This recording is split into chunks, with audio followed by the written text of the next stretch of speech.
to bear with me. The Boston Bruins are 0-0-0, and that is good enough for first in the Atlantic, first in the Eastern Conference, and first in the National Hockey League. My name is Joey Copponi. That's Rob Tocci. Rob, how you doing? I do well. Technically, they're 1-3-0 if we want to. No, they're not. That's the preseason. Okay, never mind. Moving on. Not going to. We are brought to you by Prize Picks, the exclusive daily fantasy partner of the CLNS Media Network, and by Game Time Tickets, the best place to buy tickets online, sports concerts, all your favorite events. And we got some news. We got some stuff. We got games to talk about, kind of, that one of us watched. So I'll be telling you all about it. No, backwards. As I'm sure you would have guessed. We've got stuff. We've got beef, preseason beef. A little. You want to call it beef? Yeah. We've got stuff. We got stuff. Where do you want to start with all this? Oh, and of course, I mean, we'll milk the Swayman thing too for a little bit. Do you want to do that at some point too? I mean, it's funny because, yes, because we're obligated to. Yeah. But there's nothing to talk about. It's kind of just the same conversation that everybody's having and has been having. Like, there's no news to discuss. No. We're all just like sharing how worried we are. Do you want to do that first? Because somebody might have clicked on this. Knowing me, I clickbaited the title of this to be like, a crazy Swayman update? So we'll give you your crazy Swayman update. Nothing. I hate the titles. Nothing. Well, listen. Nothing's going on. I understand it. Is it working? It makes me want to not click on my own video. I'm like, I don't care what they said. Oh, that was me. I don't care. Click what away. I said. There we go, Rob. Click away, everybody. Go enjoy your Sunday, your Monday, whenever you're listening to this. Don't listen to us. No, it's it's kind of like I said, it's the same old. Like, there's no news. Like, it's like, oh, both sides want a long-term deal. Like, Bruins offer this, Swayman wanted this. It's the same thing, and like, I'll say the same thing. Like, I am a little worried now. Before, I was not as worried. I'm annoyed. I think it's a distraction. I think it's making both parties look pretty bad. I think the preseason has showed that, well, Korpisalo is much better than advertised. Mm-hmm. This is a wildly different team with or without Swayman. Mm-hmm.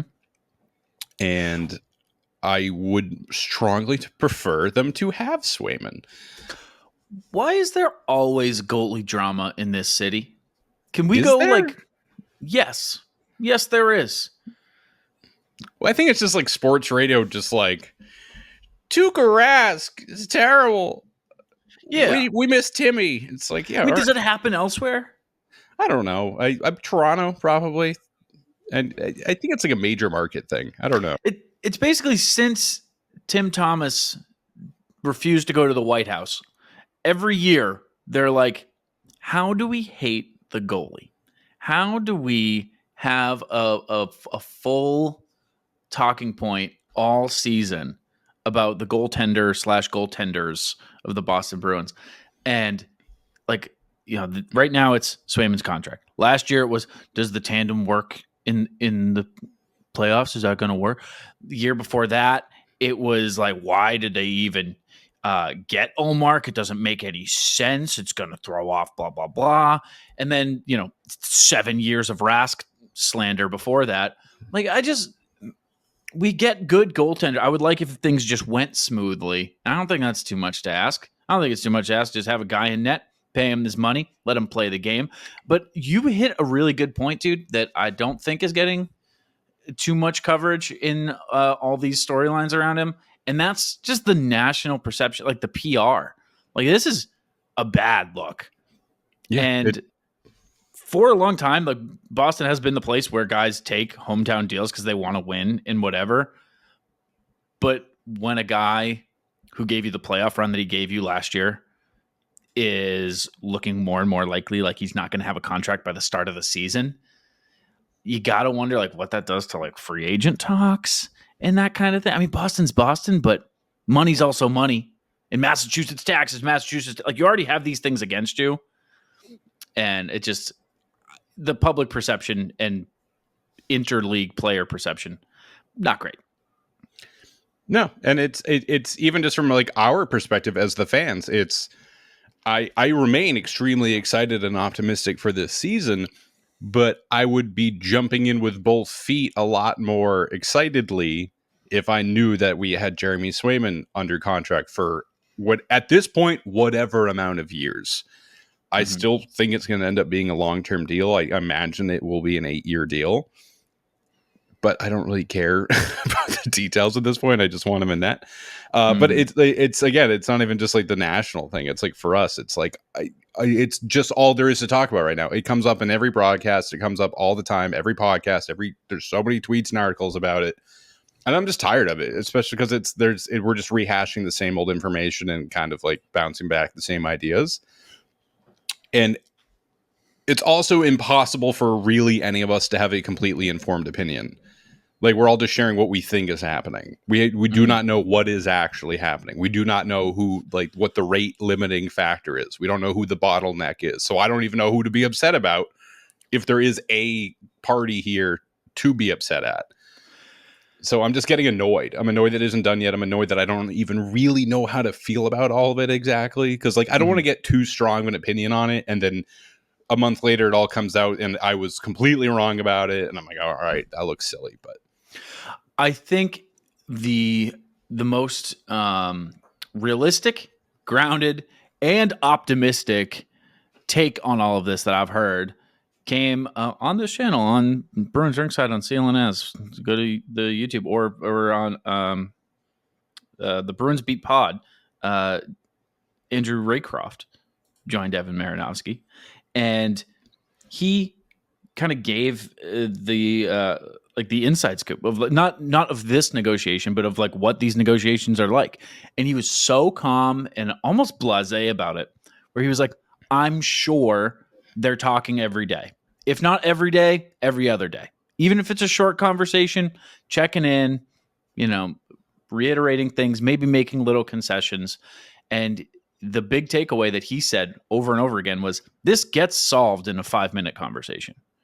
There is a day where one of them says, okay, we'll meet you on this. And then it's done. Or you say, hey, not this, but this. What do you think on this? The other guys say, yep, that's in our range. And it's a 5-minute conversation, then it's done and you move on. And that is really reassuring to me. The gap that has to be closed in that 5-minute conversation is what we don't know. And we haven't talked since the Sweeney presser. I was just about to bring that up. Where he was mad, pissed. He was pissed. Ty had it coming. He always does. No, he doesn't. Yeah, fuck him. We're big fans of Ty here. Bear with me. It is hilarious, though, how every year... Shout out to Ty Anderson for having just some thick skin, because people are like, you don't know what you're doing with your job. He's like, I just told you what I got report. I don't know. Dude, what? I told you what I heard. You guys would have been pissed if I didn't say it. Whatever. And also the Sweeney thing, he just asked him the question. He's like, is there something that you want to, refute specifically about it? Because so he's like, what do you mean? What specifically? Sweeney wasn't mad at Ty. Like, he was just mad in general. Mm-hmm. I think, and someone else brought this up, that a GM that's as vocal and communicative as Don Sweeney is, for the accusation to be that you went 3 weeks without speaking to your star goaltender that you're in the process of signing, is like so undermining to like his identity. Yeah. That he genuinely got pissed off about it. He didn't refute the numbers that Whitney also reported, which was the 4 by 6.2. Mm-hmm. But also, him not refuting it doesn't necessarily mean that it's true. Like, he could just not be talking about numbers. That's like beyond common. So, but it did kind of stand out to me and like was at least worth mentioning. Like, he never specifically said, yeah, I'll refute the fact that, I didn't go 3 weeks not talking to Swayman, and that number they threw out there is bullshit too. I don't know. Is that something? No, that is something though. I think there might be something there. I was going to say that after our last episode, I kind of was like, I was going after Biz, and I was just like, Bruins, like, no one should be getting their inside knowledge from Biz, probably. Mm-hmm. Which is like a gross generalization. Like, he is a lot more in the know than I ever will be, but it was, and after the show, and I listened to it, I was like, I might have been a little too hard there. I might have been a little too harsh there. And then a couple days later, Sweeney himself is going after Biz. I was like, okay, you know what? No, there's something there. Maybe I was right. I should have been harder on him. It is funny that Biz did nothing in this It conversation. was Whitney. It was Whitney was saying everything. In the original clip that where like this came from, I didn't watch Yeah. the whole pod, but like No. in the clip that this rumor came from, Biz is like hearing the news for the first time. He's like, wow, really? That's pretty crazy if that's true. And we're all like, fuck you, Biz. You don't know what you're talking about, dumbass. That's what I meant too. I'm like, he wasn't even the one bringing the information. Yeah, he was shocked by it. If anything, he's like, wow, that sounds borderline unbelievable. Pretty weird that he didn't immediately dispute it. I don't like that. Yeah, that just goes to show you. Yeah, but that was kind of what he say, spitting up on yourself podcast. It's like, all right, Don's getting nasty with it. And then I like that he also a minute later was like, by the way, I did that on purpose. Like, yeah, we know, Don. Thank you. By the way, I was being sarcastic. That was a joke. Thank you, Don. Don, that was 20 minutes ago. What are you talking about? Oh, goodness. Yeah, but again, for Swayman, I think that's kind of it.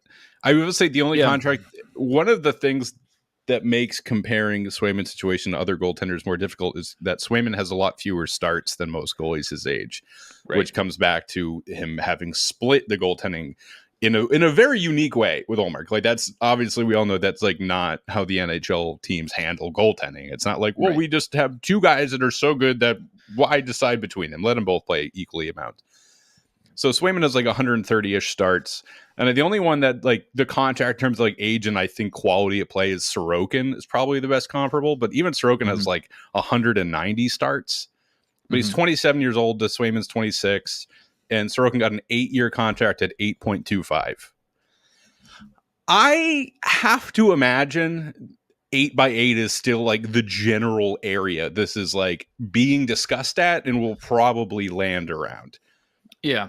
I don't think I can see that, yes, Swayman hasn't had a 55 start season, but does any part of you worry about Swayman getting that workload? We kind of talked about this in the playoffs last year where it was this same conversation. It's like Swayman never has had this many consecutive starts, especially in the playoffs.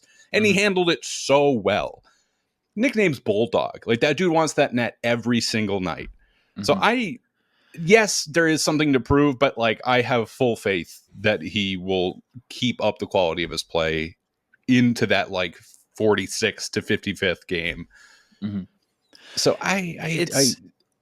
it's so convenient the way that teams negotiate because they can flip-flop on one issue perfectly to align with however best suits them. And I think the biggest one is like what you're talking about, like workload, right? And like, so had Swayman, not had Ullmark for the past 3 years, right? And he had made, let's say, 65 starts all of those years, right? The argument would be, well, we're going to pay you for what you will do, not for what you have done.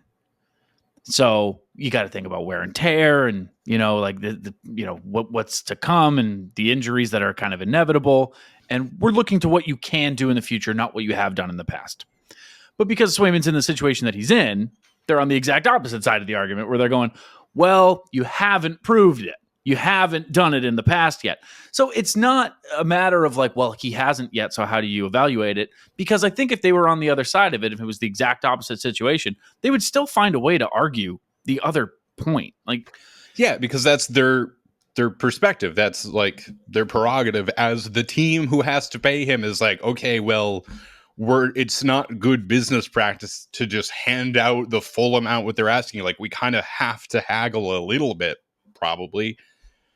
Which is like, the business side of it, but this is not haggling a little bit. Having him, not play at the start of the year, not be at training camp at least, miss some preseason. Like, that's not haggling a little bit. That's, dragging your feet, being dug in, whatever you want to call it. But like this, the other part of it too, that like it's been mentioned, but I don't think enough weight has been given to it. Is the idea of him like not ruining the goalie market. Like, I think the Players Association is up his ass, and like they should be, because he's a young goaltender who's one of the best goaltenders in the league, I would say, and he has the potential to entirely crash the market. And the Players Association obviously does not want him to do that. It's just make a baseball comparison as early as I can in this show, as I do, that's how Mookie Betts was treated. In that, like, it didn't matter what the Red Sox were going to offer him. They were up his ass. Like, you're testing free agency. You're getting a $300-400 million contract. Like, we're seeing that because we have to do that for the market. For the other guys, it's on you, Jeremy. You can help these other guys. Think about it a little bit, and like when that weight gets put on you, it's not just you and your agent that make this decision. Like, there's more riding on it. So, and I think the arbitration thing still bothers him, and he wants to get every dollar that he can because, of course, he should. People are giving him shit about that, being like, "Get over it." Yeah, I know who you're talking about. Yeah. Oh, yeah. Yeah. Like, I get it, but it's still the reality. Like, whether or not you think it should be the case, it's still affecting conversations. Like, it must.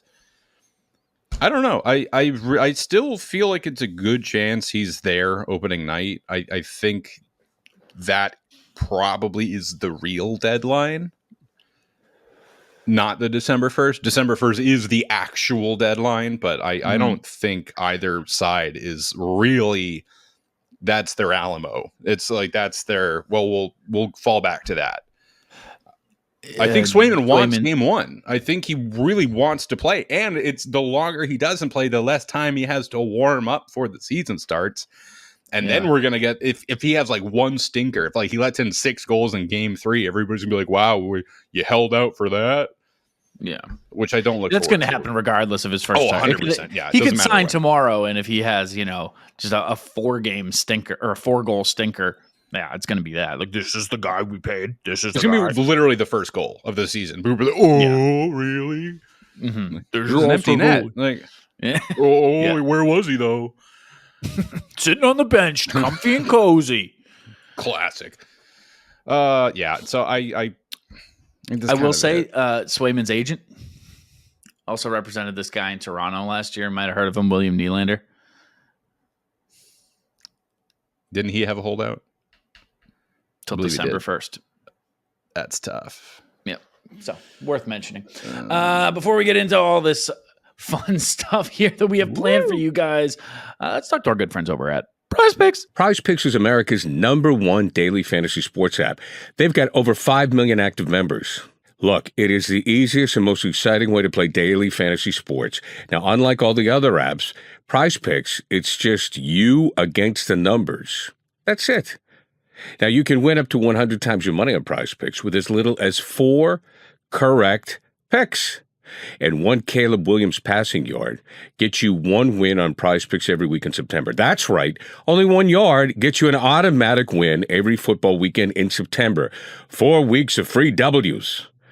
Don't miss this deal on Prize Picks because it's gone when September ends. Now, here's an example of a player projection lineup. You could be going Tyreek Hill for more than 90 receiving yards or Dak Prescott for more than 263 passing yards. On the other end, Josh Allen for less than 240 passing yards and CeeDee Lamb for more than 96 receiving yards. You like those picks? So download the Prize Picks app today and use code CLNS and get $50 instantly when you play $5. That's code CLNS on Prize Picks to get $50 instantly when you play $5. You don't even need to win to receive the $50 bonus. It's guaranteed. Prize Picks. Run your game. Let's talk about this preseason here, Rob. Yeah, let's. So we were supposed to have a show last week, so I do have quite a few notes from the first couple games that I kind of will just let bleed into games 3 and 4. So I'll start with game 1, and I'll just speak pretty generally about like impressions from certain players. And spoiler, a lot of them are going to be, yeah, they look fine. There's like a couple people that I didn't think look good. There's a few people that I think look great, but for the most part, I like what people are bringing. Riley Duran, we spoke about before. He's been quiet-ish, but just watching him play, he's got good speed, got good energy. but he hasn't been like at the heart of like too much so far. So one of those guys that's also in a camp where I would like to see him do more, and I would like to notice him more. Mm-hmm. John Farinacci. That's a name that I really wish I've gotten to see more of. He's sneaky, really good. For game one, he went 10 for 15 at the dot. And the guy captained the Harvard team. Scouting report really emphasizes his passing and his vision, which out of a center, that's really what I want the most. I think. Sure. Tough to get a big glimpse at that in these like short preseason bursts. So. Yeah, it's tough. So it's it's one of those things. I will probably see more of him in the future, but definitely a name that I'm keeping an eye on going forward. Mark Kastelik. I'm going to put him in the camp of, damn, I like this guy. Wrecking ball, mean, engaged, probably almost certainly your fourth line center. Big boy, 6'4", 226, uses it. I tweeted, he strikes me as a guy who will knock out your teeth and then keep them as a trophy. He got into a fight in game one. He had some really good hits, got hits in game three as well, I believe. He's been very noticeable. Really like what he's bringing. Very excited to see more of him. Go ahead. I was just going to say, what are the odds you put him at like the game one fourth line center? Oh, like 80% probably. Yeah. Like almost certainly. Unless something happens, like Beecher just lights it up for the rest of the preseason or something. It almost certainly could be and should be him at that fourth line spot. There's room for Beecher. Where so many players this season will be center wings. There's going to be so many guys doing both. Kastelik is definitely one of them. Beecher, Poitras, Geeky, Frederick. You're going to see a lot of that. Which, when you take into account Jim Montgomery's fluidity with his lines, like it's going to be like on another level this season, I think. I don't even think it's the line. I think positions among the line will change mid-game. I don't know. I think it's going to be a lot. Trevor Kuntar. This is a guy, my notes are identical for him and Kastelik. Wrecking ball, mean, engaged. He's a puck hound. He's an asshole. By all accounts, he's just a total prick out on the ice. Love that. I don't mind having a guy or two in the team that is like 10% over the line a lot of the time. I don't mind that. I kind of I like having that out there. I like, especially the other team. as a big team. I like that too. Yeah, yes. I want the big bad Bruins this year. It's been pitched to me, and I'm all in. I think we're going to see it because we're already seeing quite a lot of it. There are a lot of guys coming in this team. I mean, the preseason tends to be a pretty high energy from the young guys because they're all, championing. That's not a word, for a spot. But he's definitely been sticking out to me. He's just like looking at, like, talking shit on the ice. Like, he just has this like fucking try me look in his eyes. That I'm really excited, and I hope we get to see more of him. Good old Mason Lohrei. Dude can move the puck, man. Like, I know it. Game one, like, there was clearly some rust, but I mean, it was game one of the preseason. Like, none of them have played a game in months. But even in the most recent game, in the game last night against Philadelphia, he was just walking around people. There was like one move where he cut along the boards to get around someone, and then he cut to the inside ice and like just fully took it to the net. And I think he drew a penalty in the process. So he is, along with Poitras, my like most excited. Like, your ceiling is super high, and I'm curious how close you'll get to it in the next, like, in this season and the seasons to come. I think all know that.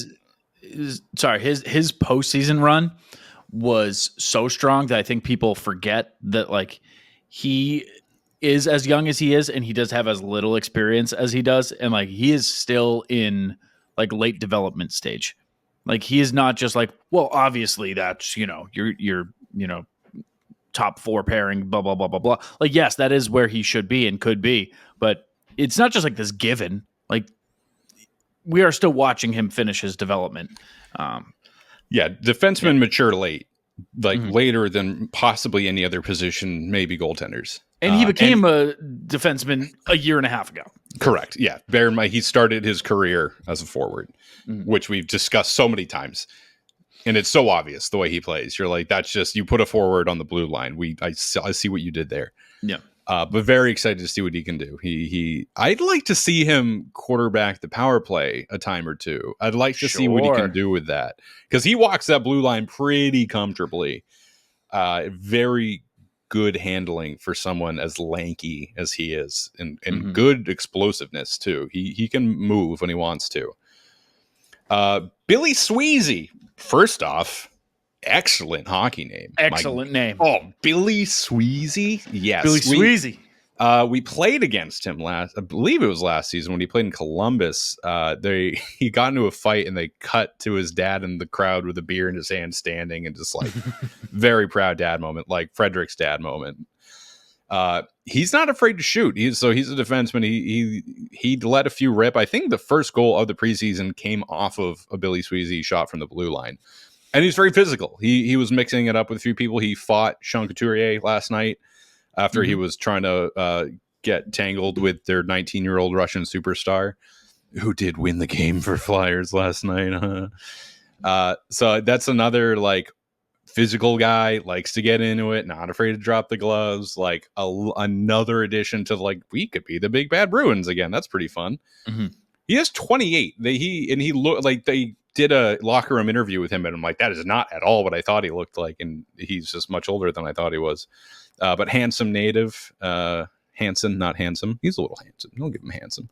He's a native handsome. He's a native handsome man from Massachusetts. Parker Wotherspoon. We know Parker. I like his game. He's got some grit. Game one, he got run twice by Ottman, and he got like, that was one of them was like a late-ish hit where he was kind of cruising back with his back to him going into the neutral zone, and he got lit up. And then later on they were jousting, and then they fought, and Wotherspoon kicked his ass. And then after the game, Ottman was like, oh, I respect him for coming in and wanting to fight, but it just didn't really sit well with me that he had to do that, considering he played in the NHL basically last year, and I'm just a young kid. I get it. I have to answer the bell sometimes, but that situation there, I just didn't really appreciate that, just considering his status. Shut the fuck up. NHL superstar, Parker Wotherspoon. Yeah. Also, you don't get to run somebody over and over again and then get upset. Be like, I'm just a boy. Why are you fighting me? Like, dude, I'm literally a kid. I'm literally a baby. Like, why are you hitting me in the face? So I was like, dude, okay, sure. I don't like the fact that I had consequences for my actions. That's one thing I will say. I would prefer I didn't have those consequences. This isn't Alex Ovechkin beating the shit out of an 18-year-old. Like, this is Parker Wotherspoon fought you after you hit him late and high twice.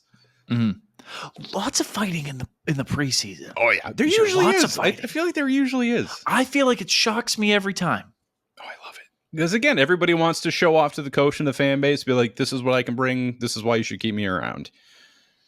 I feel like with the Bruins, everybody wants to hit kids. Everybody wants to punch 18-year-olds in the face. Yes. And it's not usually allowed. You got to take advantage when those opportunities come, you know? Hey, I asked when Parker, opportunity comes knocking, are you going to answer? Are you going to punch a child in the mouth? You should. If you're Parker. Parker. I hardly know her. Nice. So that was Wotherspoon. I hardly know her.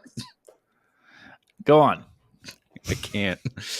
that was mostly it from game one. Again, like we'll just hit like the general beats. For game two. So also I'll say for game one, Lysell and Merkulov were getting a lot of shit. They didn't have a great game. The most I noticed Lysell was like when he handled the puck on the power play at the blue line and just overhandled it and like shot it into somebody's skates, and then the play died. So a lot of conversation like, oh well, the team is like really putting them out as like, hey, we like these guys, like Lysell, first round pick. Like they're like Lysell was supposed to get called up last season but got injured. We expect them to be making the team, and then they had the game one that they did, and everybody was like, these guys right now. But, game one of the preseason. Game two completely flipped the script. Great game from both of them. Very, very much more involved. Lysell had that beautiful goal that Beautiful. rip of a shot, which is like, that is why I get it. There it is. It is a big like click moment where you're like, oh, okay. So like all of the headlines you see about Lysell are, he's kind of an asshole. He was late to this thing. He wasn't listening to his coach. He doesn't pass the puck. He's, at the pizza party, he has too many slices. And you saw that. I was like, oh yeah, no, I don't know many guys who can do that. That's a shot that's special. That's a really special. His wrister just, I don't know where the power comes from. It's one of those magical, like, his hands are so high on his stick, but he just generates power from his brain. I don't know what he's doing, but it's nuts. Yeah, shot. He's very fast too, but like in motion, it's almost like Kessel a little bit, where it's like he's just zipping around and then he lets the puck go, and you're like, why did that go 95 miles an hour? So he's a small guy too. He's a little guy, but I mean, when you're that small, you kind of have to be fast and have a shot like that. So really excited to see more of that. How big is Lysell? He's like 176, and I want to say like 5'9". He is 5'10". 5'10". So, like that's pretty small by NHL standards, especially on this Bruins team.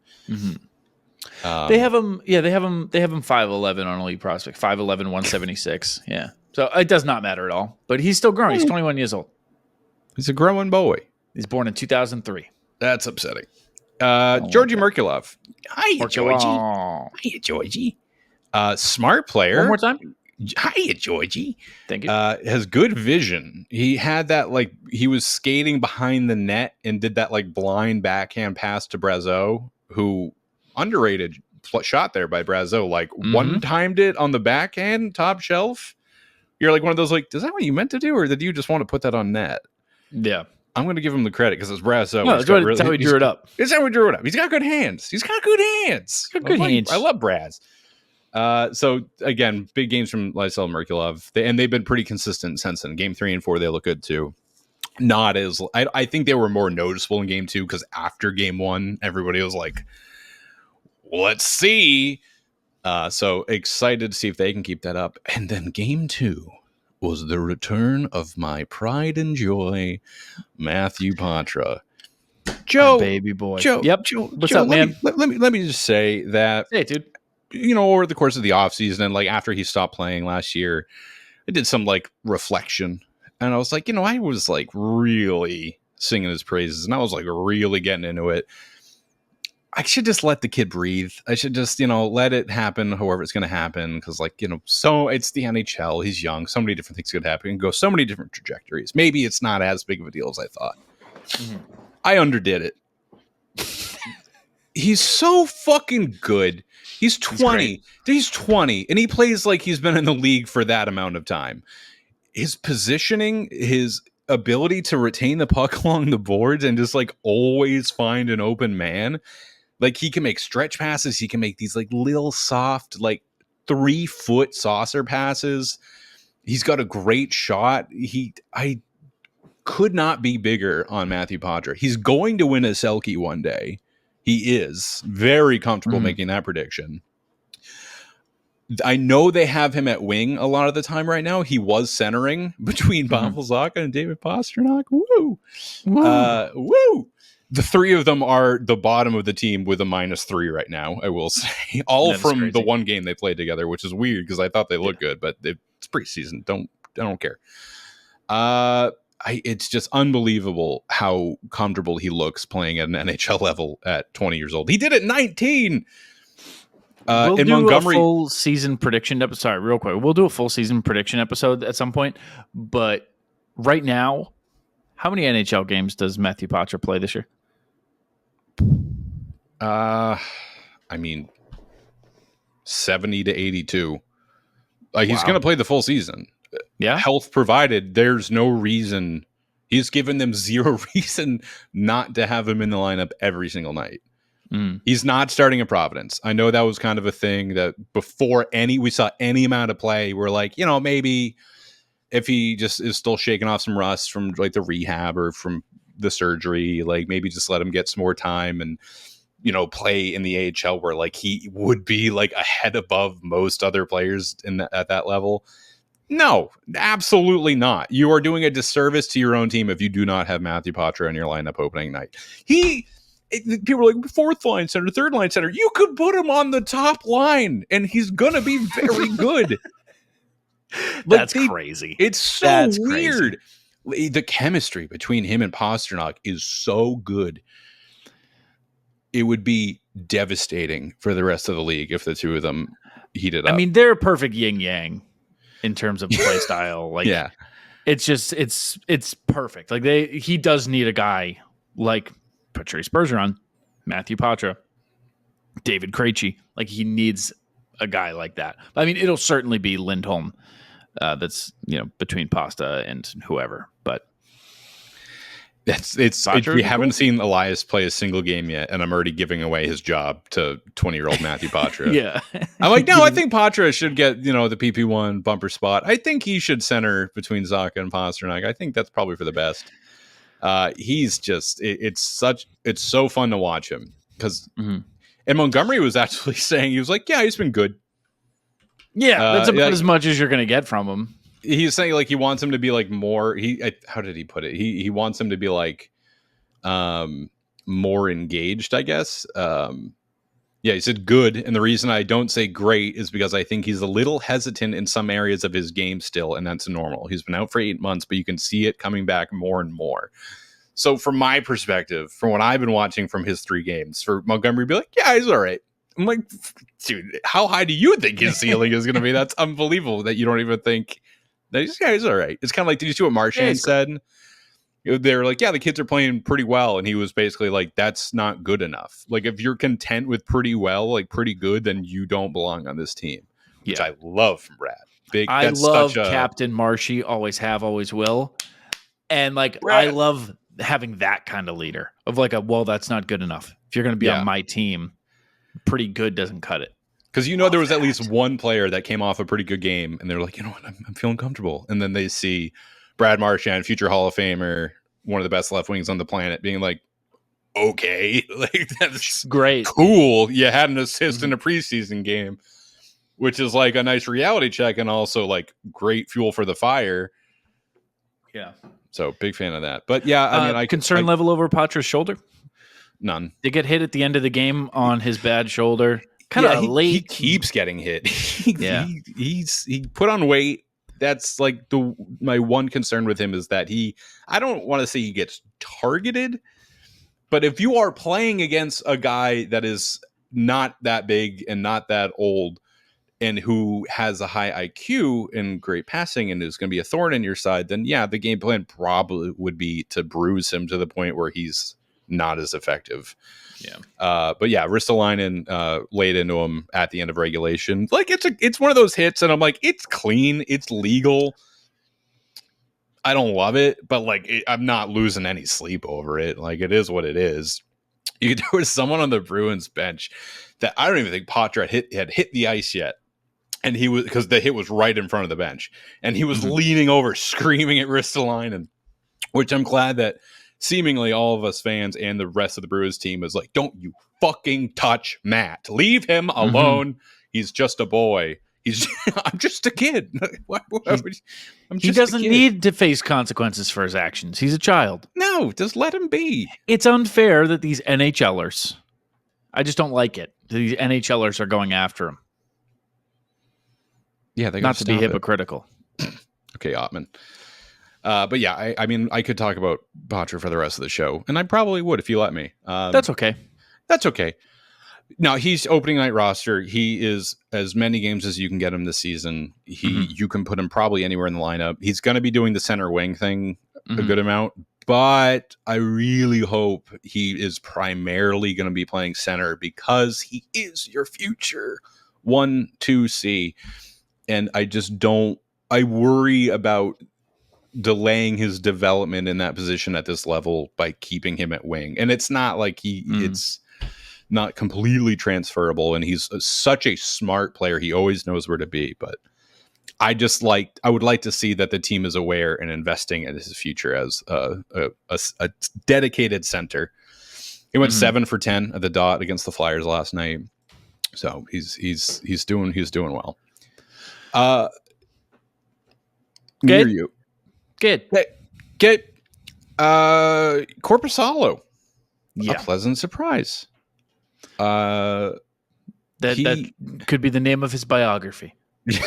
So far, yeah. Korpisalo, a pleasant surprise. So when the trade happened and we got him, we were like, why the fuck did we get Korpisalo for $3 million? Why would we do this? Bruins were like, well, we're going to need a guy to play up until December 1st because we're going to be offering Swayman $38 and a bag of Cracker Jacks. And back in July, we're like, what are you talking about? We have 3 months. Surely it will be done in time. No.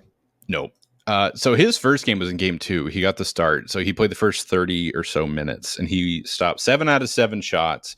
But the first 2 were high danger. And those are your first 2 shots on goal to start the season. And he was there.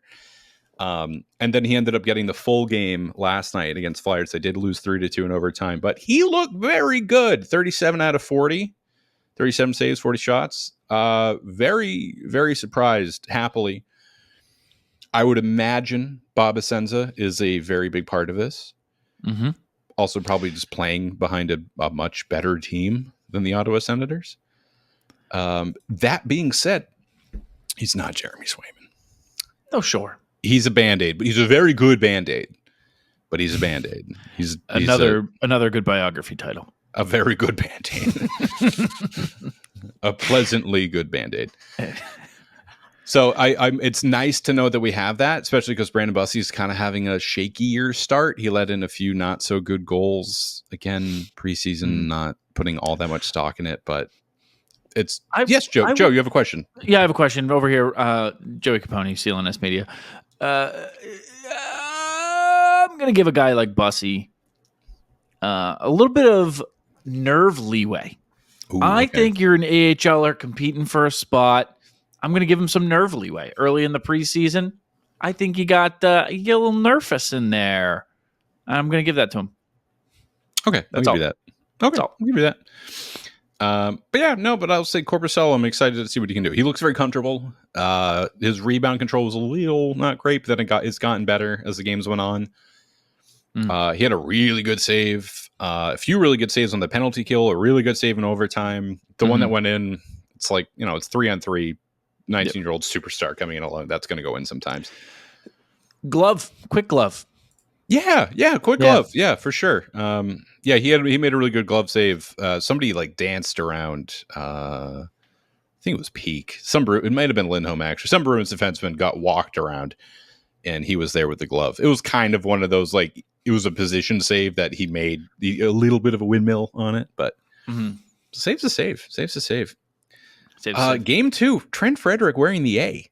I love that. Interesting. I love it. I love Freddie. Do people care about that as much as we do? That's a big bear with me thing. What, people who's wearing the A or Frederic? Who's wearing the A? No, that's a thing. I think, the fans out there, the diehards, they really pay attention to who is getting the letters. I really like seeing that from him. I love how much faith this team has in Trent Frederic because, and I don't know if y'all remember, but there were a few years, a lot of people were not big on Frederic because, he has matured a lot and his game has grown a lot. But before that, he was just, visibly raw talent. You're there is something here. We think we can get more out of you. And there was something very endearing about that to me where I've always really been a Frederic guy. I mean, I still have a standing order. The first time he scores a hat trick, I will on the spot buy Trent Frederic jersey. I am staying true to that. So it's cool to see him kind of lean into, even in a preseason game, getting the A. I think that's really neat. I like seeing that. I do too. He's not like my first or second choice. So it's interesting. And it shows some faith in the longevity in him being around here. He's just such an obvious fan favorite that him getting this does make sense. It's a little bit of an adjustment thing to be like, oh right, yeah, Freddie is kind of of that stature now. Because I don't think of him being there. But kind of off of this, I will say that so the next captain is Charlie McAvoy. I don't think there's much much discussion there about that. I think that's everybody knows that. I do love how much of a conversation there is about how good of a captain Brandon Carlo would be. Yeah. He like an everyday A at the very least right now. Yeah. But it's crazy. Brandon Carlo is 27.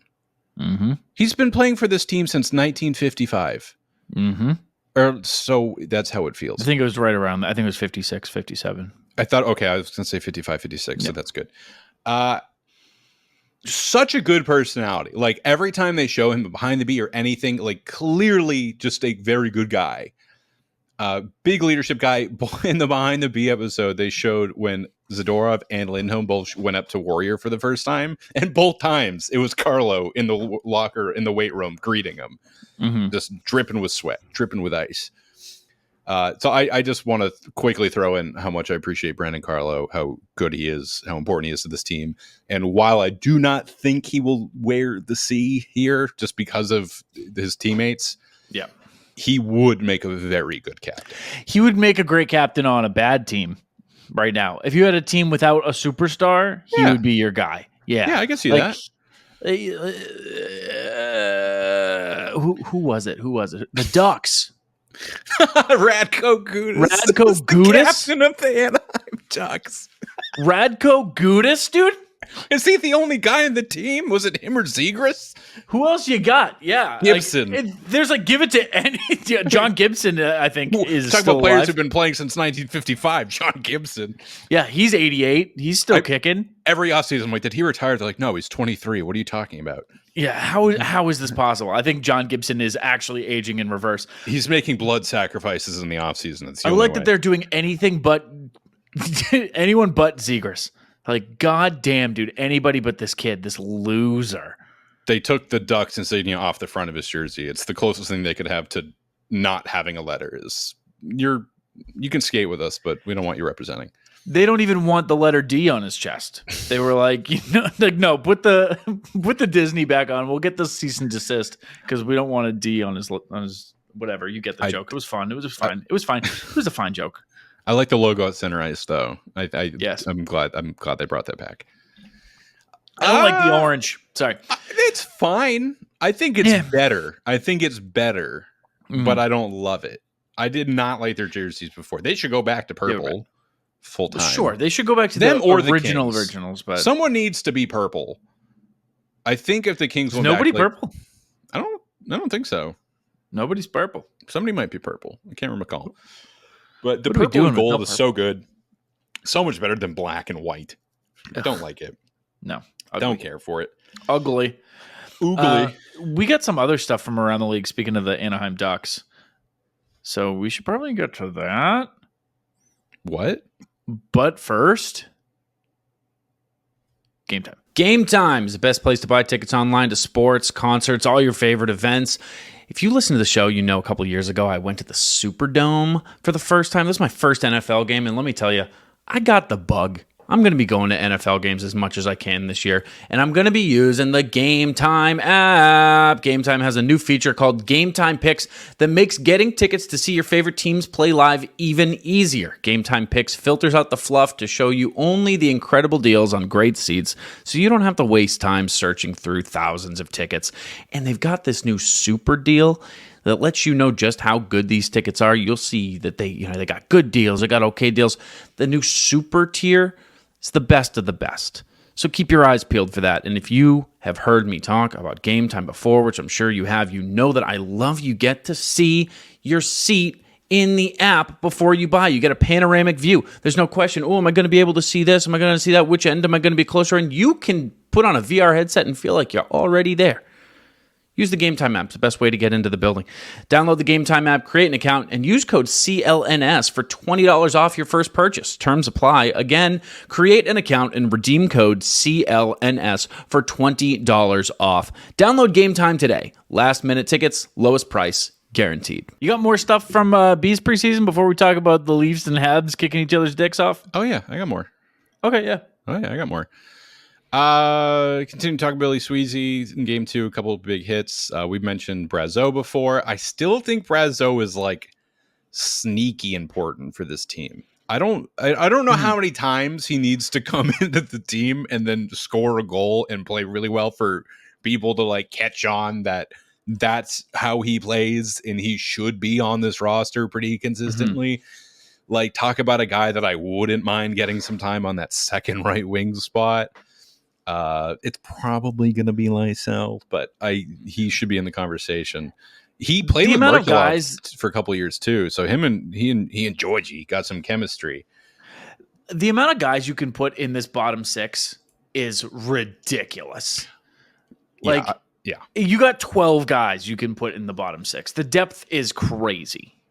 Yeah, it feels like it's the deepest the bottom six has been in a little bit. Worst farm system.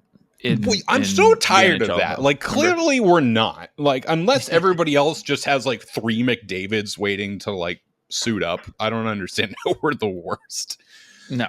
Matt Poitras alone should like at least bump us up 5 spots. And then Mason Lohrei another 5. Tyler Johnson, I want to talk about a little bit. Talk about him. Coming here on a PTO. Don Sweeney tells him, I want you on this team. I cannot offer you a contract right now, but I want you on this team. I really like Tyler Johnson. He's a water bug. Lots of good experience. Back-to-back cup winner in Tampa. Very slippery. And then you just think about the importance of having just like even more veteran presence in the locker room, on the ice for the younger guys. If he's cool. Likes it here off the bat. Yes, likes it here. Yeah. Yep. After not liking Boston before, which is, I like that we have the reputation of being hated. I like when guys are that honest. I like when guys are like, I always hated you guys, but now here I'm excited that like they're going to be cheering for me instead of booing against me. Like, I love that. It makes me feel good. Like, oh, we're good at booing. We're good at pissing off opposing teams. Like, I like that. Yeah, he's got an assist so far. Only one. No Bruins player through 4 games has more than 1 goal, and only 2 players have 2 points, and it's Koepke and Patrick Brown. Oh no, I'm sorry, not just Brown. Brown, Merkulov, and Harrison all have 2 points. Merkulov is the only player with 2 assists, is what I meant to say. But Tyler Johnson, I think so long as he's cool, hang around on the PTO, I think the contract is going to be decided by Swayman's contract. I had previously said we have a little over 9 mil, but I was looking at projected cap space. I think we have like 8.5. It's like below 9. So we're going to have to get a little creative with it. But I think that's also another really important reason for Merkulov or Lysell or some other Providence player to make the team, is because then you're paying them like 800 instead of like 5 mil. So that could be big. So I'm excited to see him play. Riley Tufte. Not a huge fan so far. He's a very lanky guy, big guy. He's had moments. He's good at using his reach and his size, but I don't think he's handling it well. He had some time in the 3-3 overtime last night against the Flyers, and he mishandled the puck like all 3 times that he touched it and like turned it over. And maybe that's 3-3 is just not the space for him. But he's a guy that he was a 1st-round pick, and he's been on a couple teams and hasn't really seen much. I think he's played like 6 games in the NHL, like at least not much. 18.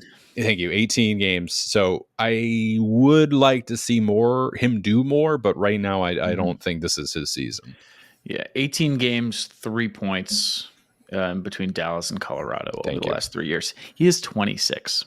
Yeah, and it's not even like one of those like, oh, well, we'll wait. It's like you're at the age where like it should be now, if not a few years ago. Yeah. Patrick Brown, it's a name that we know. He's looked good. He had a nice goal. He's got a good release. Very highly touted by his peers in Providence. People say that he's a very good leader among them. I know he got a lot of flack last season from the fans for some reason. Maybe he just wasn't playing all that well at the time, but I've liked what he's brought so far. Like, not like the most sparkling player, but not a detriment either. That's all I really got from game 2. And then game 3 was such an off game that the only notes I really have on it were that I thought there was really good chemistry between Zacha, Poitras, and Pastrnak, even though they were -3 on the game. Yeah, I mean, who cares about the plus minus and the points and the whatever? But like they looked great. And it's just great to say Zacca Patra Pasta. Yeah. Not just aesthetically pleasing to the ear, but just you hear those three together and you go, oh, nice. Yeah, 1851, 88. I like it a lot. So I do hope we see some looks at that during the regular season. Patra also played with Frederick and Geeky, which I love because that's just three centers on the same line. Yeah. They had I was thinking I can't just keep saying Patra has really good chemistry with like XYZ because at a certain point it's not just chemistry, it's just that Patra's a really fucking good player. Because he was setting up Geeky, who's setting up Fred. Yes. He's Krejci. Like he has like the defensive play of Bergeron. Like you can clearly see him making plays that I'm like, that Bergeron would have done that exact same thing. But he has like this like vision and this propensity for passing that I think is very Krejci-esque. So he's like a beautiful man, a beautiful hybrid between the two of them. And I'm kind of past the point of like feeling the need to put the caveat, like, no, just compare, I know it's Bergeron. It's like enough people are like, he's the next Bergeron. Like there may only ever be one Bergeron, but he's the next closest thing that we're going to get. So it was a nice showing from him too in that game. And then in the Flyers, really good pace in the Flyers game, I will say, really, really intense for a preseason game. But I think that's just Bruins Flyers. They tend to be like that. I mentioned Korpisalo looked very good, had 37 saves and 40 shots. Patra went 7 for 10 at the dot. And Lysell had a good game again, too. Something that stuck out for me in this game from Lysell is that he's very good at entering the offensive zone with speed, which I don't know if you recall, but entering the zone, especially on the power play, is the Bruins' kryptonite. So to have a guy that can just sprint into the zone is so good. And I'm very interested to see how that translates to this year, like what they have done to adjust, because that was just the most head banging against a brick wall that like I've ever seen. Yeah, the power play was infuriating for a good part of the year last year, like especially towards the end. So out of all the ways that Lysell could and will contribute to the team, I'm very much keeping my eye on puck movement on the power play, especially the zone entries. And he is not afraid to net drive. Like that guy, he was zooming up the wall and then cut in right along the circle, kind of like what Pasternak likes to do, and just put it on net. But the goalie gave him nothing. Fedotov. So that's again, general strokes from the season. I'm absolutely missing some people, but those are been my big people that have stuck out to me. I will say also Jackson Edward has been very highly touted as a future fan favorite. And in a game that was pretty contentious, the one against the Flyers, he didn't really get involved in any of it for a guy that Elite Prospects describes as violent. He handled the puck well. Whenever I noticed him and he was making passes, he's very comfortable handling the puck and making passes, especially in his own zone. So I liked his play. I just would have preferred to see some snarl. But there's plenty of time for that. Still 3 more games. So that's those are the big hits for the preseason for me so far. Lots of faces, folks. Yeah. Lots of guys that you're going to see too. I think that's one thing this year. I think that there's going to be a pretty regular taxi squad that you're going to see changing out in that bottom 6. So also Koepke. I've liked Koepke's game. I want to throw that in there too. This is going to be a good year. I agree. Did you get to? So the first 2 games were on NESN. Yeah. Game 3 they used New York's coverage, and Game 4 it was NHL Network. And I know everybody was having a hell of a time even getting that. Yeah. Did you get to listen? By the way, don't blame the Bruins for that. Don't blame NHL for that. I saw people being like, the top reply to the Bruins tweet being like, "Hey, it's on NHL Network now," was like, the NHL is awful at marketing. Not I don't want to get into the fact that has absolutely nothing to do with marketing. But that's not the NHL's fault. It's NESN. It's one entity. It's NESN. It's also a preseason game. Purchased or is planning on being sold. I think it's planning. I haven't looked into it since that first article that I saw. But I don't know. So it's NESN's fault. But also, sorry, go on. Also, it's a preseason game. I remember when we were in college, most of the games were not televised or even being recorded at all. No, you had to follow on the app or just like follow somebody on Twitter who Or be on the radio. I remember Yeah. there was like one game in like, I want to say the 17-18. It was the 17-18 season, the preseason. Krug got into a fight. And there was like one shitty quality video because like it wasn't really being like televised. Mm-hmm. So for these to be like consistently watchable at all, I'm very grateful for. Yeah. I'm happy we can watch our game. I'm happy I get to watch the team I support. It's very good for me when I get to do that. Yeah, it's cool that they let us do that. But I wanted to ask, in the first two games, did you get to hear Judd calling the games at all? I did. It feels very familiar because it is. Yes. Interesting. It's very different than It is. You made a great point. I'm going to steal your point. Please do. You texted me, and I thought, great point, Rob, that it's been a couple of years since we've had fast-paced, fluid play-by-play. Yeah. And it does feel very different to have that back. It does. I miss Jack a lot. I truly do. I always will. It's nice having the play-by-play matching the speed of the game. And I don't want to say any more than that because it makes me feel bad. Yeah. But I do like Judd. I think he's doing a good job. I like his chemistry with Brick. I think he's just a funny guy. Yes. I think he's a knowledgeable guy. He's got a good voice for it. And again, it doesn't even feel like I have to adjust to it all that much because if you've listened to like any amount of games on 98.5, then you know Judd's voice. Like it just feels it doesn't even like stick out to me. Like sometimes I have to catch myself. I'm like, oh, it's somebody new. But I have been liking his play. Yeah. Do you notice Notice what? I was going to change topic, so if you want to wrap that up. I was just going to say that you were right about like his chemistry with Brick, and I think that they're going to get even more loose and like I think they might be more similar than Jack and Brick were. Because Jack and Brick were a good yin and yang, but this might be like they play off each other, get to kind of, have some more congruent fun rather than Jack and Brick who were like almost mirror reflections of each other where like Jack would be screaming about like, and they're not calling a penalty. And then Brick's like, yeah, I don't know, Jack. Yeah, Jack, because it's not a penalty. Yeah. Jack, you're Which is facing the funny, wall. but- Jack, that's not the ice. That's a different game. But like now I do like the idea that like they can kind of play off each other and whatever. It's just a different dynamic, but I do like it. Yeah, so do I. I was going to say, you notice what number Brandon Bussey's wearing? No. Number 30. Oh. Well, what? Interesting. Interesting. Is there a controversy? Is there another goalie controversy in Boston? I mean, I'm not like the guy who's like, it doesn't matter. Like, it's just like funny. It's like, how dare you stand where he stood? R.I.P. Dame. There's no way he's the first one, right? No, I don't think. Like, Sens Thomas? Yeah.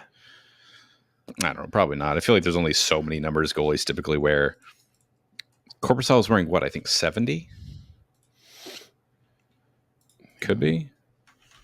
Here, hold on. Let me 70. He's wearing 70. So Yeah, I'm I think of checking Chad. who's Was it Chad Johnson?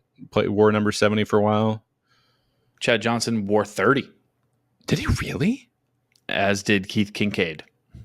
For Okay, half so of a so it is a popular number. All right, it's popular. That is those are the only two since Tim Thomas. That's more than I would have guessed, to be honest. In 97-98, Jim Carey wore number 30 for the Boston Bruins. What a Renaissance man! Yeah. Do you remember what Jim Carey's nickname was in 97-98? No, what was it? The Net Detective. God damn it! I'm not even kidding. I know you're not. That's why I'm mad. Come on, that's a great name. You could have just said The Mask, and it would have been okay. That also works been a too. word. But the Net Detective. I'm on his hockey reference right now. The Net Detective, The Mask. There we go. There we go. There we go. Those are just great. Those are great nicknames. Did you see Marchand talking about Zadorov? I don't think so. They just asked him about him. They're like, "What do you think about him?" And he was like, "I hate him." And then he's like, "No, I'm kidding." He said he's amazing. He's just an absolute animal. Says he's a predator out there. And then he said, "I hated playing against him," which is always one of my favorite things to hear. when the Bruins get somebody, it's kind of like Hathaway or just like any one of the, like Bertuzzi probably a little bit too. Mm-hmm. And just it was a huge pain in the ass to play against you. It's like if Marchand went anywhere else, everybody in that team would be like, thank God that you're on our side now. We don't have to deal with you anymore. Yeah. Also, people have started calling Zadorov Zaddy. And it's catching on because the official account is using it. Are they really? Yeah, they tweeted something today and they refer to him as Zaddy. And it's so funny that you can be 6'6", almost 260 pounds, and your name is Zadorov, and be like, yeah, my nickname was Big Z. And then you come to Boston, you're like, we've seen bigger. Like, it's like, no, okay, Big Z. You're not even the biggest Z we've seen. He could still kick your ass if he ever stopped running 200 miles a day. It's just funny because like any other team, any other sport in the world is like, yeah, of course you're Big Z. But in Boston, even he was like, never call me that again. Like, I'm not Big Z. I don't think I'm going to be Big Z. Fragmented memories of like the last season or two, seeing graphics referring to him as Big Z and being like, what? How dare you? Yeah. When just any other mad about the past. Yes. Like when anybody else is referred to as like Bergie, I'm like, no, that one's already spoken for. I don't know. I already brought up Marchand saying that the kids are playing pretty well. They are. He says it's encouraging, but pretty well needs to be better. Pretty good is not going to cut it. If you're happy with that, then you've got a long ways to go, which I like. Marchand should be playing Tuesday. So Tuesday when they play the Flyers at home, I'm considering going. That should, I think you're going to see pretty much a full lineup. Because they were on the road, so now they're back home. 3 more to go. I think this is when you pretty much start skating the guys, at least more of them. I think you'll see Lindholm. I think you'll see Marchand. Max Jones is a name I don't think I brought up yet. He's still day-to-day. Skated before practice today. Another guy like Kastlik that I'm really excited to see what he can bring. Like plays like his hair's on fire is how he puts it. Big body, uses it, fast, engaged. That's a guy that I would relate to see what kind of damage he can do. Where was I going? But yeah, and then so Marchand skating again. Elias was practicing today, but with the no contact jersey on, but that's still good progress. Of course, that you come to Boston on a big contract as the 1C and you were injured immediately. Very grateful. It's nothing serious, seemingly. But yeah, I think I'm sure I'll have a few other random things to bring up, but I think that's a lot of my preseason stuff. Yeah, I mean, I think going any deeper than that would just be looking for something to bring up. Yeah, I think that's a very comprehensive summation for now of what we've seen so far this preseason, at least in Boston. The Habs and the Leafs. Dude, all right. I've been itching. Let's talk about it. They're trying to kill each other, and they're doing a good job. Let them fight. They're Patrik Laine, Habs legend Patrik Laine, might be out for a little bit. Yeah, I don't even want to make fun of it. No, I'm not making fun of it. No, I know. It sucks for him. That sucks. Like all the shit he's been through. Stop saying it like that. Stop saying it like that. Sucks. Oh man, that sucks. Is it really coming off sarcastic? No, I mean it. I genuinely mean it. No, dude, don't make fun of it. That sucks. Damn. Yo, that's crazy. Yo. No, it really does. Like first of all, like the pain alone from experiencing your knee just like twisting in ways previously unknown. Like that screenshot of it just fully bent out of place. I'm like, that's like that shit that goes right down your spine. I'm like, I don't like that. Mark McLaughlin placed on waivers right now. Nobody better grab him. I like Mark. That's a guy I didn't bring him up. He was okay. He's fine. He could, ride that horse into the sunset back to Sleepy Hollow. Yeah, I think I'd be fine with Crane. That. Yeah, he looks like Ichabod Crane. That's the joke there. He looks a lot like Ichabod Crane. That's how we refer to him in our text. Yes. Yeah. Ichabod on waivers. Yes, Patrik Laine seemingly to be out for a bit. I don't think there's any news about like the imaging or whatever, but clearly could be season ending, would be brutal for Montreal. I told you my bold prediction this year is I think the Montreal rivalry gets reignited this year. And you said Laine is a part of that. Big part of that, yeah. Because a big part of the rivalry is the Habs need to be good. Yeah. Like, I don't want to... It's not a rivalry if you just kick the other team's ass all the time. Yeah. So I really... I don't like saying that I want Montreal to be good. It feels counterintuitive for me. I'd like them to not be dog shit. Yeah. Can you guys just be a little good so we can like have fun? Like you guys are embarrassing us. Can you guys fight back a little bit? That's all I'm asking. Yeah. But following Patrik, if you guys have been living under a rock, following Patrik Laine getting, Cam Neely'd.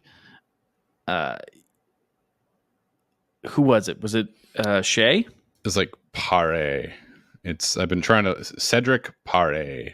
Cedric Pare. He's French, so I'm sure it's like Pare. Got it's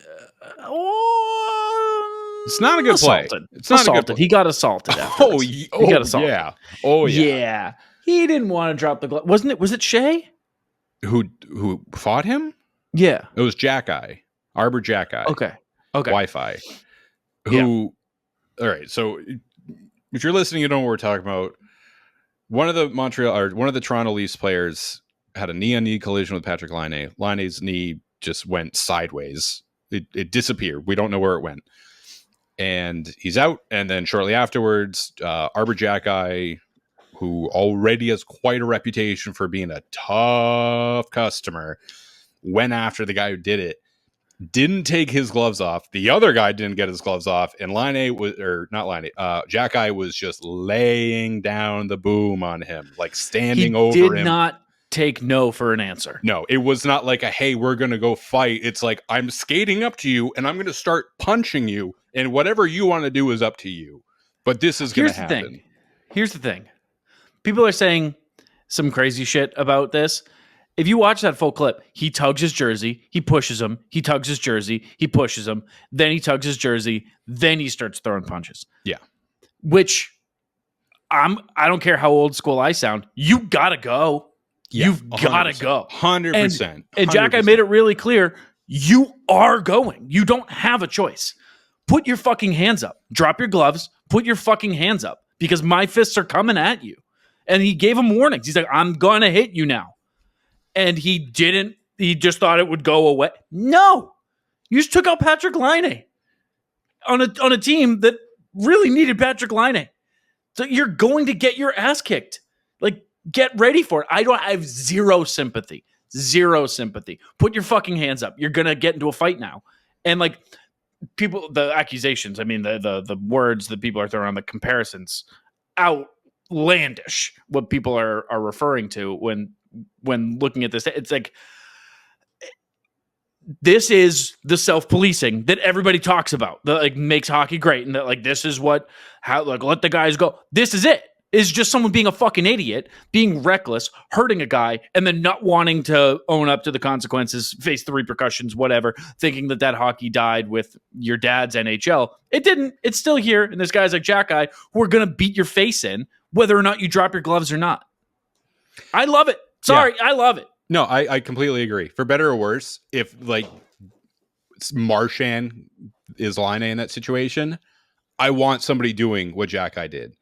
Yeah. Like, this isn't like the time for the moral high ground or like, what do we think is the best course? I'm like, he took out your star, kick his ass. Like, this is the NHL. Like, yeah.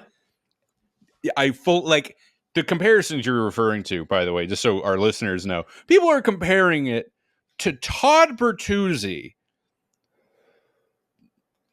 Take a beat.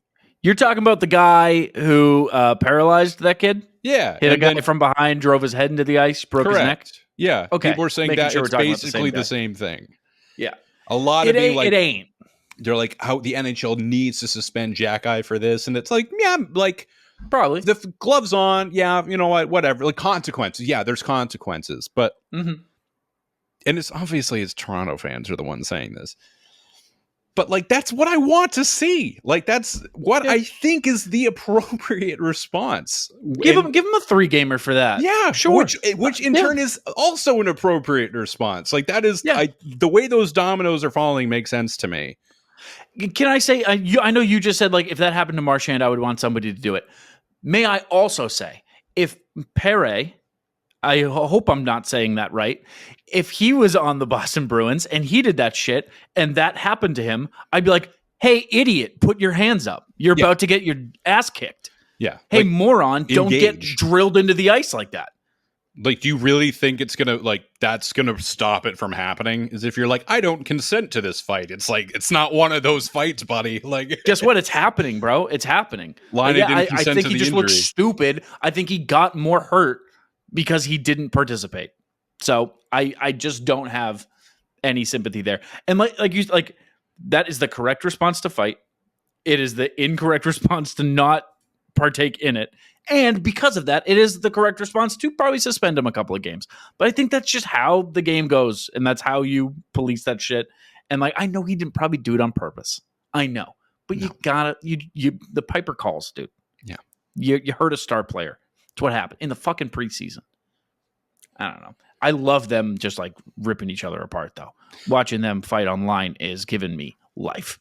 Oh, it's so good. Also, Jack Eye in the penalty box. Did you see that clip too? Right afterwards, yeah, you fucking loser. He's what he was doing. Yeah. The word I saw was incensed, which is the perfect word. Like he was fucking mad. Like he wanted to fight him again. Which again, that emotion, like we've seen it with the Bruins. Like we've seen someone go down and there not really be a big response to it, and we're like, stick up for him, do something. So just as a hockey fan, to see a guy like Jack Eye defending his teammate like that, like with so much vitriol, big fan of that. I really like that. I like that a lot. I like Jack Eye. Like it seems like between Jack Eye and Rempe, like where there's a little bit of a resurgence of like that kind of player. I'm not gonna say goon, because like goon is like that is a dead position at this point, but I like that there's still room in the NHL for an enforcer. I like that is still there, and I still think it has value. As do I. As do I. I think that's all. I feel like I had other random stuff, but apparently not. While we're on the subject of Montreal, I want to rehash a fact that I told you and I've been reading around, and I can't wrap my head around it. In 15 seasons with the Montreal Canadiens, Carey Price had a teammate break the 80-point mark one time. Who was it? Isn't it Alexei Kovalev? That sounds right. Yeah. Yeah, I think it was Kovalev. Yeah. It was like, yeah. So, yeah, he didn't win a cup. Like, yeah, no. That's crazy. Bananas to me. It's crazy that you can go 15 years and not have players doing better than that. Like, I mean, I'm sitting up the top of the mountain as a Bruins fan with like perennial 50 and 60 goal scorers on our team almost every year, but that's just sad. Still, it's very sad. Very sad. 80-point mark is crazy. Like I would believe that if it was like 100 points, whatever, like, 80 is bananas. Also, another stat that like, it's true, but when you see it in front of you, you're like, God damn. Montgomery's winning record with Boston in 2 seasons is a 744 point percentage. So 112, 32, and 20. Do we think the Bruins are gonna have another like? Are we gonna lose every game in overtime this season? I hope not. That did happen for a while. I don't know. We should also next show talk a little bit about Monty and the situation he's in. What's going on there? Lame duck contract. So something to think about, something to look forward to. We look forward to talking to you guys again. But they're 100%. Starting construction right outside my house, so this is actually a pretty good time to get out of here. You can follow the show at bearwithme_pod. You can follow me at Joey Copponi. You can follow him at Rob Tocci. Thank you guys for hanging out with us. Thanks for being you. Thanks for, bearing with me. Matt Poitras will win a Selkie.